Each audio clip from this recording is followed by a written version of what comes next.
जय हिंद दोस्तों। सीटेट 2026 में आज हम पेपर 2 के लिए CDP child development and pedagogy यानी बाल विकास मनोविज्ञान में प्रैक्टिस सेट 11 लेके आए हैं और आज हम आपके लिए महत्वपूर्ण 15 प्रश्न लेके आए हैं जो आपके आगामी सीटेट एग्जाम में पूछी जा सकती है। तो अभी तक आपने मेरे चैनल को सब्सक्राइब नहीं किया है तो सब्सक्राइब कर लीजिए और प्रश्न देखने से पहले तुरंत वीडियो को लाइक और शेयर कर दीजिए। चलिए पहला प्रश्न हम लोग देखते हैं कि आज में सीडीपी में पहला महत्वपूर्ण प्रश्न क्या देखने को मिल रहा है। एक शिक्षक विद्यार्थियों को किसी समस्या का उत्तर बताने के बजाय ऐसे संकेत देता है जिनसे वे स्वयं समाधान तक पहुंचते हैं। यह किस दृष्टिकोण को दर्शाता है? अगर वो स्वयं के द्वारा समाधान तक पहुंच रहे हैं तो वो देखिए, कोई भी काम अगर हम स्वयं से कर रहे होते हैं तो वो आपकी स्कैफोल्डिंग होती है डायरेक्ट, यानी ऑप्शन नंबर बी सही हो जाएगा। बाकी ऑप्शंस पे जाएंगे तो दंड देना सीटेट में निगेटिव वर्ड है, रटना सीटेट में निगेटिव वर्ड है, अनुबंधन सीटेट में निगेटिव वर्ड है। तो इस प्रश्न का सीधे सीधे जवाब स्कैफोल्डिंग दिख रहा था। स्कैफोल्डिंग में शिक्षक आवश्यकता अनुसार अस्थायी सहायता देता है और विद्यार्थी के सक्षम होने पर सहायता धीरे धीरे कम कर देता है। यह वाइगोत्स्की के जेडपीडी से संबंधित है। जेडपीडी का मतलब हो गया जोन ऑफ प्रॉक्सिमल डेवलपमेंट। चलिए अगले प्रश्न की ओर बढ़ते हैं और आपके सामने प्रश्न संख्या 2 है जो आपके एग्जाम में पूछा जा सकता है। यदि कोई विद्यार्थी कहता है कि मैंने इस प्रश्न को हल करने के लिए यह रणनीति चुनी क्योंकि पिछली बार यह प्रभावी रही थी, तो यह किस क्षमता को दर्शा रहा है? क्या यह किसी का अनुकरण कर रहा है? तो अनुकरण नहीं करेगा क्योंकि वो अपनी नई बुद्धि का विकसित कर रहा है। किसी से बाह्य प्रेरणा मिल रहा है क्या? क्या शास्त्रीय अनुबंधन मिल रहा है क्या? तो जब देखिए, जब कभी बच्चा प्रश्न को हल करता है और उसी रणनीति से बार बार प्रश्न को हल कर रहा है क्योंकि वो उससे प्रभावी है, यानी उससे संकुचित मतलब उससे प्रभावी है, कहने का मतलब उससे वो प्रश्न हल करने में सहायता है, तो इस प्रश्न को या इस तर्क को जो दर्शा रहा होता है उसको कहते हैं मेटाकॉग्निजन, यानी ऑप्शन नंबर ए आपका सही हो जाएगा। मेटाकॉग्निजन में विद्यार्थी अपनी सोच और अपनाई गई रणनीति के बारे में जागरूक होता है और अपनी सीखने की प्रक्रिया पर विचार करना ही मेटाकॉग्निजन कहलाता है।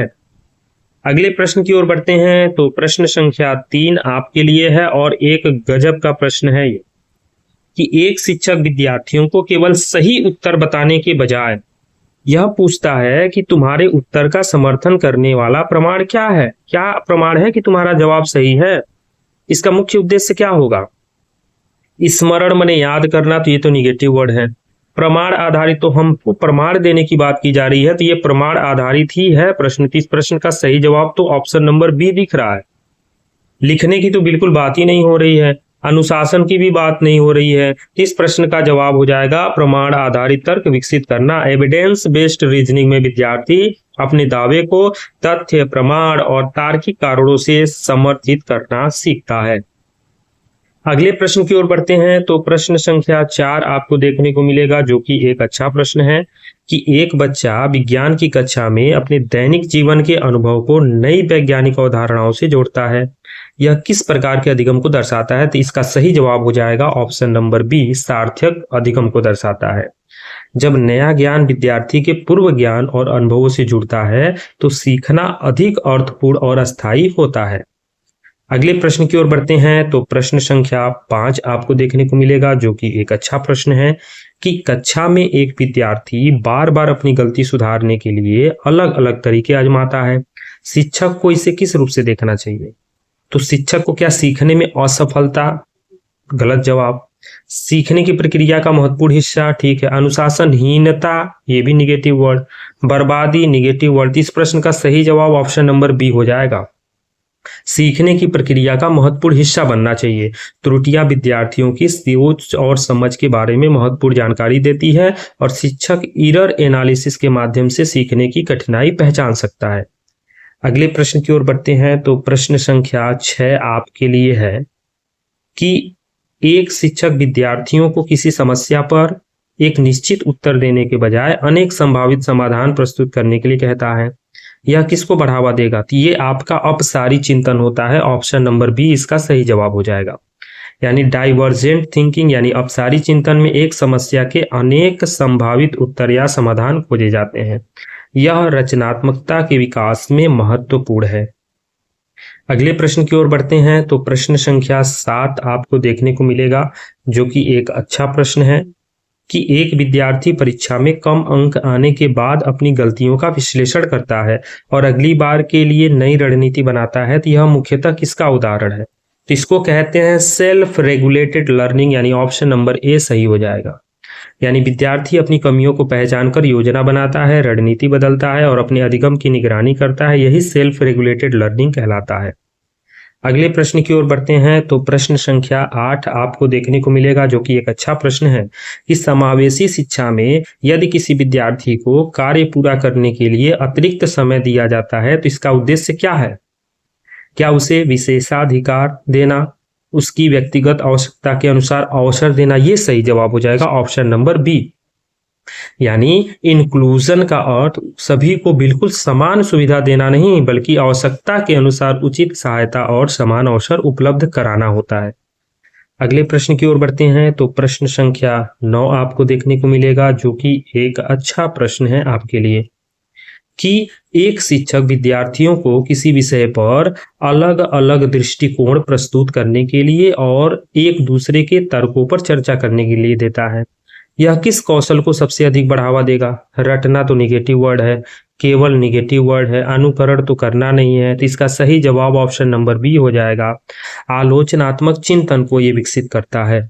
विभिन्न दृष्टिकोणों का विश्लेषण, तर्कों का मूल्यांकन और प्रमाण के आधार पर निष्कर्ष निकालना क्रिटिकल थिंकिंग का हिस्सा है। अगले प्रश्न की ओर बढ़ते हैं तो प्रश्न संख्या 10 आपको देखने को मिलेगा, जो कि एक अच्छा प्रश्न है कि एक शिक्षक विद्यार्थियों को अपनी पसंद के अनुसार परियोजना का विषय चुनने देता है। इससे मुख्यतः क्या विकसित होता है? तो इससे विकसित होता है लर्नर की ऑटोनॉमी। ऑप्शन नंबर ए इस प्रश्न का सही जवाब हो जाएगा। लर्नर ऑटोनॉमी में विद्यार्थी अपने अधिगम से जुड़े निर्णय लेने और उनकी जिम्मेदारी स्वीकार करने में सक्रिय भूमिका निभाता है।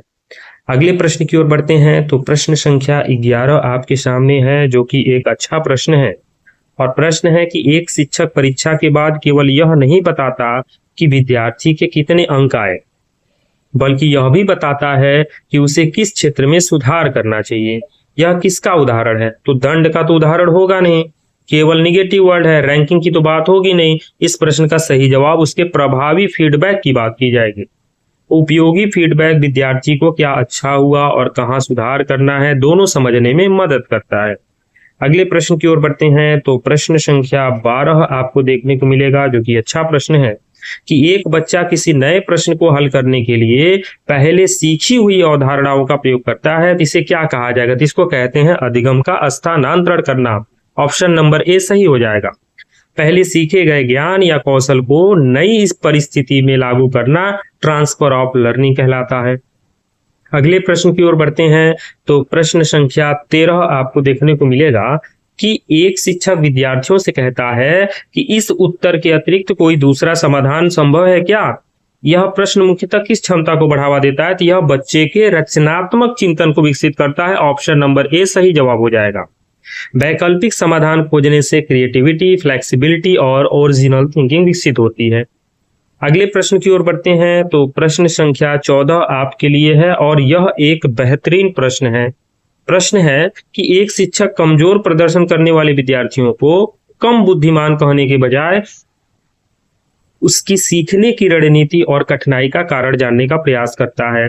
यह किस दृष्टिकोण को दर्शाता है? तो यह बच्चों के विकास करने की बात हो रही, यानी उनके विकासात्मक दृष्टिकोण को विकसित करेगा। ऑप्शन नंबर बी इस प्रश्न का सही जवाब होगा। विकासात्मक दृष्टिकोण में विद्यार्थी की क्षमता को स्थिर नहीं माना जाता। उचित अवसर, अभ्यास, रणनीति और सहायता से सीखने में सुधार संभव माना जाता है। अगले प्रश्न की ओर बढ़ते हैं और इस सेशन का लास्ट प्रश्न, प्रश्न संख्या 15 आपके लिए है कि एक शिक्षक समूह गतिविधि में विद्यार्थियों को एक दूसरे की सहायता करने और सामूहिक रूप से, यानी यहाँ ग्रुपिंग की बात हो रही है, समस्या हल करने के लिए प्रोत्साहित करता है। तो ये किसका उदाहरण है? तो यहाँ पर कोलैबोरेटिव लर्निंग की बात हो रही है। ऑप्शन नंबर ए इसका सही जवाब हो जाएगा। यानी कोलैबोरेटिव लर्निंग में विद्यार्थी सहयोग, चर्चा और साझा प्रयास के माध्यम से सीखते हैं। इसमें कम्युनिकेशन, टीम वर्क और प्रॉब्लम सॉल्विंग स्किल विकसित होते हैं। तो आज हमने आपके लिए प्रैक्टिस सेट 11 में 15 महत्वपूर्ण प्रश्न लाए जो सीडीपी से आपके सीटेट एग्जाम में पूछे जाएंगे, जो कि आपके लिए सहायक हो सकते हैं। तो आपसे फिर मैं कह रहा हूं कि अगर आपने मेरे चैनल को सब्सक्राइब नहीं किया है तो सब्सक्राइब जरूर कर लीजिए, क्योंकि सीटेट की तैयारी में हम आपके लिए एक बेहतर कदम और बेहतर सफलता की ओर ले जाने का प्रयास कर सकते हैं। और वीडियो अच्छा लगा तो लाइक और शेयर जरूर कीजिएगा। मिलते हैं अगले प्रैक्टिस सेट में। जय हिंद।